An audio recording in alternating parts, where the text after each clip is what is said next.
Bonjour à tous. C'est vrai que nous sommes réunis ce soir pour essayer de dépasser le sensationnalisme lié à l'annonce la semaine dernière du 100 millième mort en France du Covid-19 et nous interroger sur les chiffres, en fait, tous ces chiffres qui nous accompagnent depuis le début de la pandémie. Et en tant qu'épistémologue, moi, je suis surtout tenté d'aborder la question de la connaissance par les chiffres. Ce que les chiffres nous aident à savoir et à comprendre de l'événement, ce que les chiffres peuvent aussi obscurcir dans notre rapport à la pandémie. Alors, pour commencer, il est clair que pour un événement de cette ampleur, pour un tel bouleversement dans nos vies et nos sociétés, il n'est pas un chiffre qui puisse nous parler à lui seul de cela. Car si, bien sûr, ces 100 000 morts en France nous donnent un ordre de grandeur effarant de la catastrophe, s'ils nous permettent de nous représenter que derrière les morts, il y a aussi des proches, des familles et des amis endeuillés, et donc des millions de gens qui ont été directement touchés, ce chiffre ne nous parle pas des malades du Covid long qui ne parviennent pas à se rétablir ou de la souffrance des soignants engagés dans une lutte épuisante et qui paraît sans fin. Il nous parle de la France, mais pas du monde. Il nous parle des ravages de la pandémie depuis plus d'un an, mais pas précisément de la situation actuelle. C'est donc la première chose que j'aimerais dire ici. Les chiffres sont utiles, bien évidemment, mais il en faut beaucoup et de tous ordres pour pouvoir former une représentation adéquate de ce qui se passe. Et puisqu'il faut donc s'intéresser à ce nombre de 100 000 morts en France, mais pas seulement, j'aimerais proposer un petit tour d'horizon en 2 temps des problèmes posés par les chiffres. Alors, la première difficulté que j'aimerais souligner concerne le recueil des données. Ça a déjà été mentionné dans les interventions précédentes. Il y a quelques jours, un article du Monde titrait que, en réalité, la barre des 100 000 morts avait été franchie il y a déjà plusieurs semaines en raison d'une sous-estimation des données par Santé publique France, tandis que l'INSERM proposait des données plus fiables, basées sur les certificats de décès. Mais concernant cette pandémie, la fiabilité ne peut de toute façon être que relative. Si l'essentiel des victimes sont mortes à l'hôpital et dans les EHPAD, il y a ceux qui sont morts chez eux, il y a ceux qui sont morts dans la rue. Et puis, si on se penche sur la cause des décès, la Covid-19 peut être cause unique ou associée, ce qui complique un comptage qui varie selon les institutions et relève, selon le démographe Jean-Marie Robine, dans un autre article du Monde, donc un comptage qui relève d'une véritable usine à gaz. Alors, mon propos ne vise pas à relativiser des chiffres qui, quelle que soit la manière dont on les assemble, sont de toute façon énormes et témoignent d'une crise sanitaire majeure. Simplement, il s'agit de pointer la quasi-impossibilité de l'exactitude qu'il convient de remplacer par, disons, un ordre de grandeur. Il y a eu 100 000 morts, ce n'est pas une information à prendre littéralement, de toute façon elle est rendue caduque à la minute d'après, étant donné le taux de comptage tellement rapide. C'est une information à comprendre comme il n'y a pas eu 10 000 ou 1000 morts, il n'y en a pas non plus en France 500 000 ou 1 million, on est dans cet ordre de grandeur.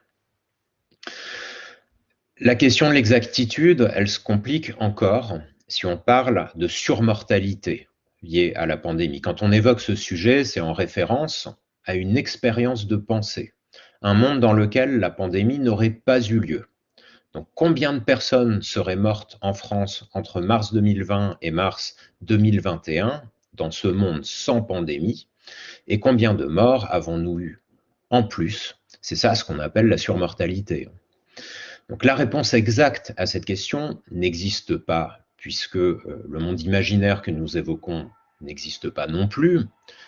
Toujours est-il que l'on a constaté que la surmortalité, disons attendue, était moindre par rapport aux morts du Covid en 2020, ce qui peut s'expliquer par le moindre nombre d'accidents de la route et de morts violentes pendant les mois de confinement, ainsi qu'une circulation également moindre des autres maladies infectieuses du fait, là aussi, des mesures de distanciation sociale. On a rappelé qu'il n'y a pas eu de cas de grippe cette année, par exemple.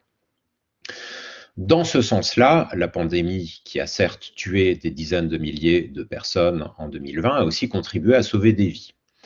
Encore faudrait-il garder à l'esprit que ces chiffres devront à leur tour être corrigés quand viendra le temps d'évaluer les morts dues aux déprogrammations et au non-recours aux soins pour d'autres patients, aux victimes d'une crise économique déjà entamée ou aux victimes d'un isolement devenu invivable.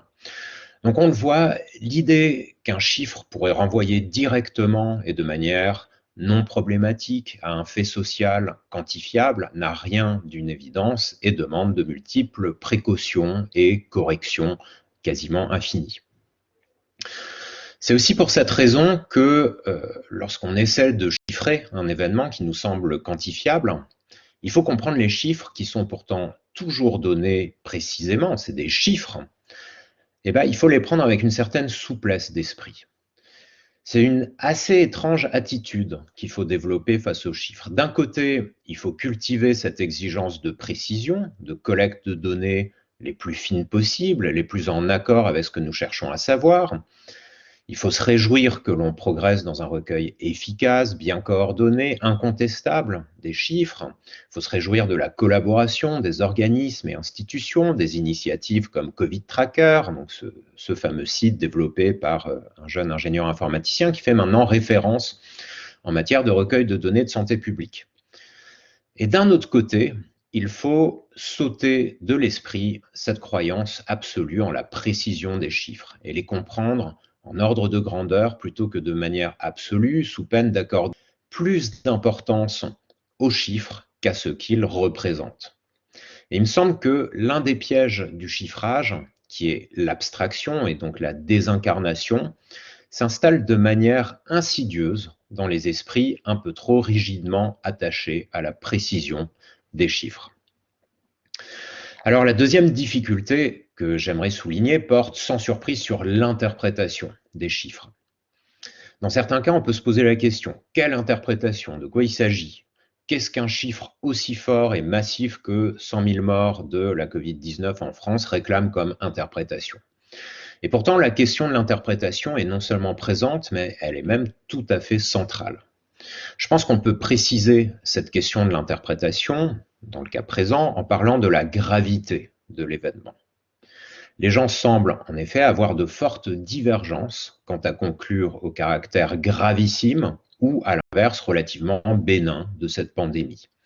100 000 morts, pour certains, ça doit être relativisé.